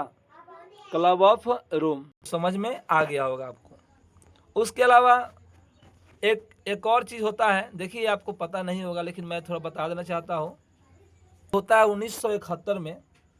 देखिए थोड़ा सभी लोग देखिए। इसके अलावा 1971 में एक सम्मेलन होता है, उसको हम बोलते हैं रामसर कन्वेंशन। क्या होता है? Ramsar convention. यह भी इसका ही मकसद क्या है? एक मिनट, सॉरी, कहाँ चला गया? हाँ, इसका भी मकसद क्या है? किसका? रामसर कन्वेंशन का भी मकसद है, याद रखिएगा। रामसर कन्वेंशन ये कहाँ होता है? सर ईरान एक जगह है, एक राज्य देश है। उस ईरान देश में एक जगह है रामसर। उसी रामसर में रामसर कन्वेंशन होता है। सर एक कन्वेंशन कब होता है? एग्जाम में आपके इम्पोर्टेंट है। यह कन्वेंशन होता है 1971 में। तो पहला पढ़े अफ्रीकी कन्वेंशन 1968 में। वकालत किसने किया? क्लब ऑफ रोम ने किया। ध्यान रहे, पहला कन्वेंशन 1968 में, वकालत क्लब ऑफ रोम ने किया। दूसरा कन्वेंशन पर्यावरण संरक्षण को लेकर होता है 1971 में, जिसको हम बोलते हैं रामसर कन्वेंशन। रामसर क्या है सर? ये कहाँ है? ये कहाँ हुआ? ईरान के एक शहर रामसर में हुआ। चलिए, उस शहर में हुआ इसलिए इसका नाम पड़ गया रामसर कन्वेंशन। हम थोड़ा सा और आगे बात करें तो रामसर कन्वेंशन के अलावा एक और सम्मेलन होता है 1972 में। 1972 में एक और सम्मेलन होता है, आप थोड़ा ध्यान से सुनिए, जिसको हम बोलते हैं विश्व शिखर सम्मेलन। जी हाँ, विश्व शिखर सम्मेलन कब होता है? 1972 में विश्व शिखर सम्मेलन सर कब होता है? 1972 में। तो आप लोगों ने पढ़ा कि एक हुआ आपका रामसर, देखिए बोर्ड पर दिखाई दे रहा है, एक हुआ आपका रामसर ईरान में 1971, दूसरा 1972 में होता है जिसको हम बोलते हैं विश्व शिखर सम्मेलन।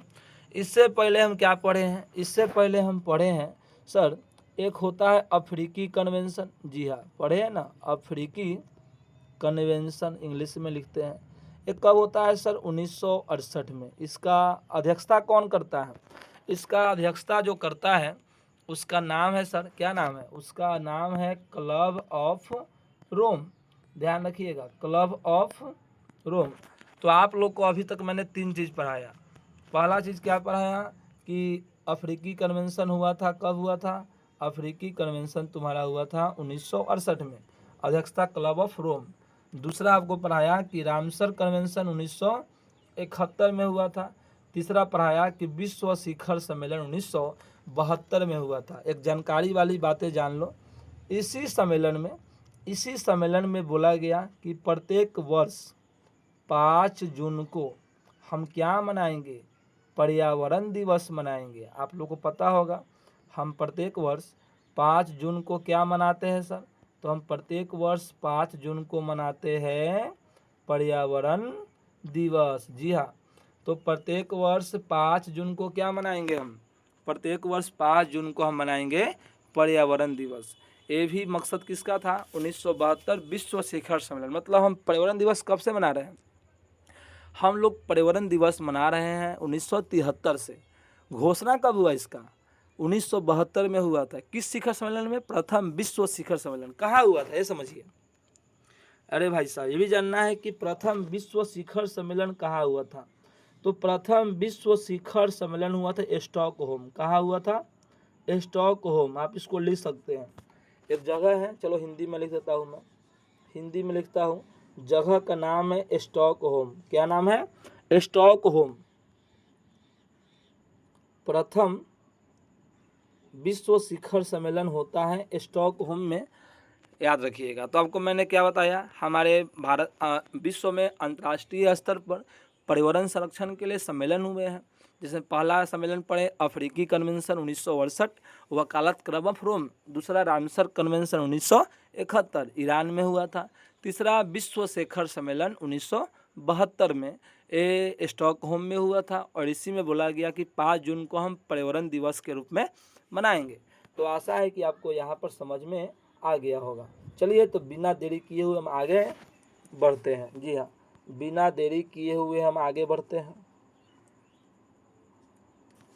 उसके बाद 1974 में इस पर्यावरण के संरक्षण को लेकर ये किताब छपती है। 1974 में ही एक पुस्तक छपती है, उसका नाम है स्मॉल इज ब्यूटीफुल। हिंदी में नाम सुनिए, इंग्लिश में मैं लिख रहा हूँ। नाम क्या है? चलो हिंदी में ही लिखते हैं, स्मॉल इज ब्यूटीफुल। जी हाँ, उस पुस्तक का नाम है स्मॉल इज ब्यूटीफुल। ये पुस्तक इतना चर्चित क्यों है? चर्चित इसलिए है क्योंकि इसमें पर्यावरण संरक्षण की बात की गई है। और एक और बात, इस पुस्तक के जो लेखक है ना, उनका नाम है शुमशेर। जी हाँ, इस पुस्तक के लेखक का नाम क्या है सर? इस पुस्तक के लेखक का नाम है शमशेर बोलो या शुमशेर बोलो, बात एक ही है। और इस पुस्तक का एक और खासियत, इसमें महात्मा गांधी के विचारों को प्रकाशित किया गया है। मतलब महात्मा गांधी पर्यावरण के बारे में जो सोचते हैं, उन्हीं के विचार को इसमें क्या कर दिया गया है? प्रकाशित कर दिया गया है। तो आशा है कि समझ में आ रहा। जो बातें मैंने आपको बताया सभी यहाँ लिखे हुए, एक बार देख लेते हैं। तो संसाधनों के संरक्षण हेतु संसाधनों के संरक्षण हेतु अंतर्राष्ट्रीय स्तर पर अनेक सम्मेलन हुए। सर्वप्रथम 1968 में क्या हुआ, क्लब ऑफ रोम, क्या कौन सम्मेलन हुआ था, अफ्रीकी कन्वेंशन हुआ। ठीक है सर। 1971 में रामसर कन्वेंशन, जो किताब में नहीं दिया, मैंने अपने से बताया है। उसके बाद तीसरा क्या पढ़े सर, अभी पढ़े हैं, पर्यावरण संरक्षण हेतु स्टॉकहोम में विश्व शिखर सम्मेलन हुआ। कब, 1972 में हुआ। इसी सम्मेलन के पश्चात प्रतिवर्ष 5 जून को पर्यावरण दिवस के रूप में मनाया जाता है। मतलब पर्यावरण दिवस 1973 से मना रहे हैं। ठीक है सर। उसके बाद फिर हम पढ़े हैं, क्या पढ़े हैं सर, कि 1974 में सुमशेर की पुस्तक आई थी, स्मॉल इज ब्यूटीफुल।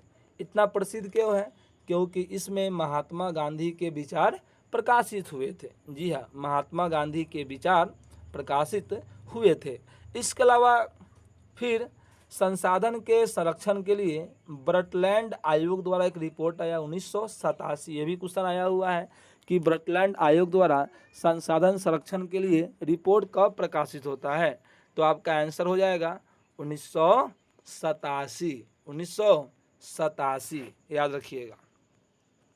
तो याद रखिएगा, संसाधन संरक्षण का बात सबसे पहली बार इसी में किया गया था। देखिए, मतलब संसाधन संरक्षण के साथ साथ जो बात बता रहा हूँ, देखिए संसाधन संरक्षण का बात सब में किया गया था, लेकिन एक बात नहीं किया गया था, इसका नाम है सतत विकास। देखो लिखा हुआ है इसमें, सतत विकास की संकल्पना के साथ साथ संसाधन संरक्षण पर भी जोर दिया गया था। क्वेश्चन पूछेगा, किस कन्वेंशन में या किस रिपोर्ट में पहली बार संसाधन संरक्षण के साथ साथ सतत विकास पर भी जोर दिया गया, तो उसका नाम हो जाएगा आपका ब्रटलैंड आयोग रिपोर्ट 1987। इसी में पहली बार सतत विकास क्या होता है, वैसा विकास जो जारी रह सके, टिकाऊ रह सके, अर्थात वर्तमान पीढ़ी के साथ साथ भावी पीढ़ी भी संसाधनों का इस्तेमाल कर सके। अगर हम कुछ संसाधन इस्तेमाल कर रहे हैं और खूब बर्बाद करेंगे तो अभी ख़त्म हो जाएगा, अर्थात अगला पीढ़ी उपयोग नहीं करेगा। तो इसी के संदर्भ में एक अवधारणा आता है, जिसको हम बोलते हैं सतत विकास। मतलब हम तो उपयोग कर ही रहे हैं, हमारा अगला पीढ़ी भी उसका उपयोग कर सके। मतलब संसाधनों का इस तरह से इस्तेमाल करना है कि वर्तमान पीढ़ी के साथ साथ भावी पीढ़ी भी उसका इस्तेमाल कर सके। तो सबसे पहले 1968 में अफ्रीकी कन्वेंशन, 1971 में रामसर कन्वेंशन, 1972 में विश्व शिखर सम्मेलन स्टॉकहोम, जिसमें बोला गया प्रत्येक वर्ष 5 जून को हम मनाएंगे पर्यावरण दिवस, और पर्यावरण दिवस 1973 से मना रहे हैं। 1974 में सुमशेर की पुस्तक आती है जिसका नाम है स्मॉल इज ब्यूटीफुल, जिसमें गांधी जी के विचार प्रकाशित है। 1987 में ब्रटलैंड आयोग का रिपोर्ट आता है जिसमें संसाधन संरक्षण के साथ साथ सतत विकास पर भी जोर दिया गया है। आशा है कि आपको यहाँ पर दिक्कत नहीं होगा। ओके, चलिए आगे बढ़ते हैं। के अलावा विश्व में 3 पृथ्वी सम्मेलन हुए इनके बाद, 87 के बाद, मतलब 5-5 साल पे होता। 87 के बाद 5 साल जोड़ दिए 92 में। 1992 में देखिए रियो डी जेनेरियो ब्राजील में आयोजित प्रथम पृथ्वी सम्मेलन। तो क्वेश्चन पूछता है प्रथम पृथ्वी, देखिए 87 में ब्रटलैंड आयोग आया था, रिपोर्ट आया था, और उसके 5 साल बाद 1992 में प्रथम पृथ्वी सम्मेलन। याद रखिएगा, पृथ्वी सम्मेलन प्रत्येक 5 वर्ष पर आयोजित होती है। ओके, तो प्रथम पृथ्वी सम्मेलन पूछता है कहाँ आयोजित हुआ था, तो नाम याद रखिएगा, उसका नाम है, आप देख सकते हैं, रियो डी जेनेरियो ब्राजील। कब हुआ था, 1972। और ये आपका है प्रथम, देखिए लिखा होगा, दिया है कि नहीं दिया है, चलिए नहीं दिया है लेकिन याद रखिएगा प्रथम पृथ्वी सम्मेलन है। ठीक है। दूसरा 1900, फिर बोले 5 साल पे आएगा। दूसरा कब आएगा, 1997 में न्यूयॉर्क। दूसरा कहाँ हुआ था, न्यूयॉर्क में हुआ था द्वितीय पृथ्वी सम्मेलन। देखा भी है, पुनः 1997 में न्यूयॉर्क में द्वितीय पृथ्वी सम्मेलन। एग्जाम में क्वेश्चन आएगा। फिर क्वेश्चन है तृतीय, फिर 5 साल जोड़ दो, 2002 में जोहान्सबर्ग में आयोजित तृतीय पृथ्वी सम्मेलन में संसाधन संरक्षण की दिशा में विश्व स्तरीय सराहनीय प्रयास है। तो यदि आपसे क्वेश्चन पूछा जाए कि संसाधन संरक्षण के लिए विश्व स्तर पर क्या किया गया, तो बता सकते हैं अफ्रीकी कन्वेंशन 1968, रामसर कन्वेंशन 1971, विश्व शिखर सम्मेलन 1973, 1974 में सुमशेर की पुस्तक स्मॉल इज ब्यूटीफुल, इसमें पर्यावरण संरक्षण के लेकर गांधी जी के विचारों को प्रकाशित किया गया। 1987 में ब्रटलैंड आयोग का रिपोर्ट आया जिसमें पहली बार संसाधन संरक्षण के साथ साथ सतत विकास का अवधारणा पेश किया गया। 1992 में प्रथम पृथ्वी सम्मेलन जो रियो डी जेनेरियो ब्राजील में आयोजित हुआ। 1997 में द्वितीय पृथ्वी सम्मेलन जो न्यूयॉर्क में आयोजित किया गया, और 2002 में तृतीय पृथ्वी सम्मेलन जो जोहान्सबर्ग में आयोजित किया गया। आशा है कि आपको समझ में आ गया होगा, याद भी हो गया होगा, मैंने याद करवा दिया आपको। चलिए अब है टॉपिक हमारा चेंज होता है। अगला टॉपिक है सतत विकास की अवधारणा। तो सतत विकास क्या समझा दिए कि इस संसाधनों का इस तरह इस्तेमाल करना है कि वर्तमान पीढ़ी के साथ साथ हमारा भावी पीढ़ी भी इस्तेमाल कर सके, वही है सतत विकास। तो संसाधन मनुष्य के जीविका का आधार है जी। अगर संसाधन नहीं होगा तो हम कोई भी काम नहीं कर सकते हैं। तो जीवन की गुणवत्ता को बनाए रखने के लिए संसाधनों का सतत विकास जरूरी है। ध्यान रखिएगा, संसाधन प्रकृति द्वारा प्रदत्त उपहार है। तो इसका अर्थ नहीं हुआ कि हम खूब अंधाधुंध दोहन किए। बहुत लोग यही करते हैं कि प्रकृति अपना थोड़ी जाता है, प्रकृति में है खूब बर्बाद करो, खूब बर्बाद करो, लेकिन गलत बात है। ओके, आप अक्सर देखते हैं, आप अक्सर क्या देखते हैं, अक्सर देखते हैं कि संपन्न लोग द्वारा स्वार्थ के मतलब लालच में पड़कर संसाधनों का दोहन किया जा रहा है। देखिए बड़े बड़े महल बनवाते हैं, बड़े बड़े घर बनवाते हैं, तो महंगी महंगी लकड़ियों को काट देते हैं। तो जो संपन्न लोग हैं, अमीर लोग हैं, उनके द्वारा संसाधनों का दोहन किया जा रहा है। इससे संकट क्या आएगा? एक क्वेश्चन पूछ सकता है, संसाधनों के दोहन से क्या क्या समस्याएं होती है? समझिए, इसको याद रखिएगा। भूमंडलीय तापन क्वेश्चन है, संसाधनों के दोहन से क्या क्या समस्या होगा? भूमंडलीय तापन मतलब पृथ्वी का तापमान जो है, जो एक औसत होता है उससे ज़्यादा बढ़ गया। सपोज दैट औसत 2 डिग्री है मान लीजिए, तो अगर 4 डिग्री हो गया तो इसका अर्थ क्या हुआ? हमारा भूमंडलीय तापन हो रहा है पृथ्वी का, अर्थात पृथ्वी का तापमान अगर औसत से ज़्यादा हो गया तो भूमंडलीय तापन है, गर्मी बढ़ जाएगा, सिंपल सी बात है। तो भूमंडलीय तापन हो गया। ओजोन क्षय, पृथ्वी से 50 किलोमीटर की दूरी पर, कितना किलोमीटर पर? 50 किलोमीटर की दूरी पर एक ओजोन परत होता है जो सूर्य से आने वाली परावैंगनिक किरणों से रक्षा करता है। लेकिन जब हम ज़्यादा संसाधन का दोहन करेंगे ना तो ये भी बर्बाद हो जाएगा। प्रदूषण होगा, मृदा क्षरण होगा, भूमि विस्थापन, अम्लीय वर्षा होगा, असमय ऋतु परिवर्तन। देखते हैं ठंडी का दिन है गर्मी पड़ रहा है, गर्मी का दिन है बारिश हो ही नहीं रहा है। तो असमय ऋतु परिवर्तन कुछ समस्याएं हैं, ध्यान रखिएगा। एक बार मैं फिर से बता देता हूँ कि संसाधनों के दोहन से कौन कौन सी समस्याएं आती है। तो संसाधनों के दोहन से क्या क्या समस्याएं आती है? तो भूमंडलीय तापन आती है, ओजोन का क्षय होता है, सर जी पर्यावरण प्रदूषण होता है, मृदा क्षरण होता है, भूमि विस्थापन होता है, अम्लीय वर्षा होता है। बुझाया कि नहीं बुझाया? बोलिए, समझ में आ रहा होगा आपको। चलिए सर, असमय, देखो असमय ऋतु परिवर्तन होता है, ये सभी समस्याएं आती है हमारे समाज में। तो इन सब बातों को आपको याद रखना है। तो इन सब को ख़त्म करने के लिए एक प्रयास किया गया, वही है सतत विकास। समझ में आ गया होगा। अब कुछ बातें जो मैंने आपको बताया इम्पोर्टेंट है, थोड़ा ध्यान से देखिएगा, इसको घर पे जाके पढ़ लेना है। प्रथम पृथ्वी सम्मेलन का आयोजन 3 से 14 जून 1992 को किया गया। देखिए प्रथम पृथ्वी सम्मेलन का आयोजन 3 से 14 जून 1900, थोड़ा फ्रेश इसको कर देता हूँ मैं, अभी पढ़ाया हूँ। प्रथम पृथ्वी सम्मेलन 1992 में कब हुआ समझ जाओ, 1992। तो प्रथम पृथ्वी सम्मेलन का आयोजन 3 से 14 जून 1992 को कहाँ किया गया? रियो डी जेनेरियो में किया गया, ब्राज़ील में, जिसमें विकसित एवं विकासशील देशों के लगभग कितने लोग भाग लिए हैं? देखो 178 लोग भाग लिए हैं।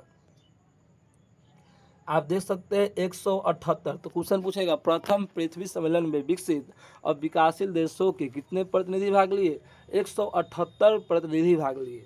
इसका उद्देश्य क्या है? वही ग्लोबल वार्मिंग मतलब वैश्विक तापमान से बचना, वनों का संरक्षण करना, जैव विविधता। 101 है कार्यक्रम 21, याद रखिएगा। इसमें 2 चीज़ इंपॉर्टेंट है। क्वेश्चन पूछता है कार्यक्रम, एक तो पूछता है कहाँ हुआ, 1992 रियो डी जेनेरियो में हुआ, ब्राज़ील में। कितने देश भाग लिए? 178 को। और इस पूछता है कार्यक्रम 21 का संबंध किस सम्मेलन से है? तो कार्यक्रम 21 का संबंध याद रखिएगा, ये प्रथम पृथ्वी सम्मेलन से है। चलिए आगे जानने को मिलेगा कार्यक्रम 21 क्या होता है। आ ही गया, देखो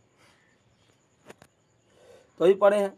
ये संयुक्त राष्ट्र पर्यावरण और विकास के तत्व एक संस्था है, इसके अध्यक्षता में रियो डी जेनेरियो में ही पढ़े हैं प्रथम पृथ्वी सम्मेलन आयोजित हुआ था।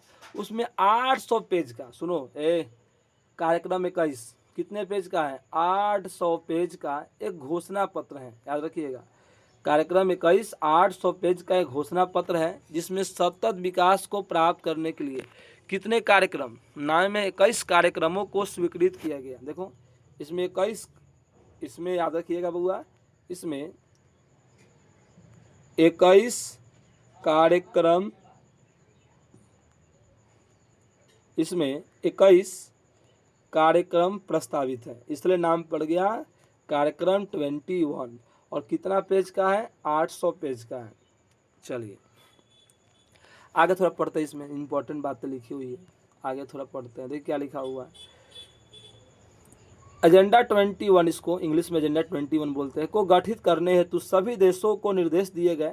बोला गया सभी देश इसमें सपोर्ट करें, और बोला गया इस पर जो भी खर्च होगा उसके लिए एक विश्व पर्यावरण कोष की स्थापना की गई। मतलब पर्यावरण के लिए एक बैंक बन गया कि सभी लोग इस बैंक में पैसे जमा करेंगे और उस पैसे का उपयोग हम पर्यावरण के संरक्षण में करेंगे। तो एजेंडा 21 समझ में आ गया। 800 पृष्ठीय एक कार्यक्रम है, इसमें 21 कार्यक्रम को लाया गया है, जिसमें प्रथम पृथ्वी सम्मेलन में विश्व के देशों ने इस पर हस्ताक्षर किया। और इसी के संदर्भ में बोला गया कि एक विश्व पर्यावरण कोष की स्थापना की जाएगी, इसमें सभी देश पर्यावरण में होने वाले खर्च को जमा करेंगे। बस यही है और कुछ नहीं है। अगला है द्वितीय पृथ्वी सम्मेलन। द्वितीय पृथ्वी सम्मेलन का आयोजन कब हुआ? जून में, डेट मत याद रखो, बस इसको याद रखो। 1997 को न्यूयॉर्क में प्रथम सम्मेलन के मूल्यांकन के लिए, जो प्रथम बार हुआ था ना 1992 में, उसी को देखने के लिए नियमन हुआ है, वो काम हुआ है कि नहीं। तो 5 वर्ष बाद हुआ। इसे +5 सम्मेलन, +5 क्यों कर रहे हैं? अगर देखा जाए तो पहला वाला कब हुआ था? पहला वाला आपका हुआ था 1992 में, और 5 जोड़िएगा तबे ना आएगा 1997। तो कितना है? +5, +5, 5 मतलब 5 साल बाद। +5 कहने का अर्थ है 5 साल बाद, तो इसे +5 सम्मेलन भी कहते हैं। इसी सम्मेलन के उपरांत एक और सम्मेलन होता है, क्योटो सम्मेलन, जो बहुत इंपॉर्टेंट है। ये भी 1997 में ही होता है। देखिए द्वितीय पृथ्वी सम्मेलन 1992 में जून में हो रहा है, सॉरी 1997 में जून में हो रहा है। और क्योटो सम्मेलन देख सकते हैं आप लोग, ये होता है दिसंबर 1997 में। इसका मुख्य कारण था ग्लोबल वार्मिंग से बचाना। याद रखिएगा, हम बोले ना पृथ्वी का तापमान आवश्यकता से अधिक बढ़ता है, उसी को हम क्या नाम देते हैं? Global warming. तो इसी ग्लोबल वार्मिंग से पृथ्वी को बचाने के लिए क्योटो कहाँ है सर? क्योटो जापान में है, ध्यान रखिएगा। जापान के शहर क्योटो में एक सम्मेलन हुआ, जिसको बोला गया क्योटो सम्मेलन। वह होता है दिसंबर 1997 में। मुख्य लक्ष्य क्या है इसका? ग्लोबल वार्मिंग से पृथ्वी को बचाना। इसमें कितने लोग भाग लिए? प्रथम पृथ्वी सम्मेलन में 178 लोग भाग लिए, इसमें भाग लिए 159 लोग, याद रखिएगा। और इसमें बोला गया 6 गैस का नाम रट लेना भाई, 6 गैस। कितने गैस? 6 गैस के ऊपर कंट्रोल करना है। सर वो 6 गैस कौन कौन से हैं? देखते हैं। CO2 है, यही 6 गैस देखो, CO2, मीथेन, CO2 है, मीथेन है, N2O है, HFC है, फ्लोरोकार्बन है, सल्फर हेक्साक्लोराइड है। मतलब बोले तो हेक्साक्लोराइड, ठीक है, सल्फर HCl6 हेक्साक्लोराइड। तो 6 गैस है। 6 गैस कौन कौन से है? एक बार फिर से आप देख सकते हैं, जो 6 गैस है वो कौन कौन है? CO2, methane, N2O, HFC, fluorocarbon, sulphur.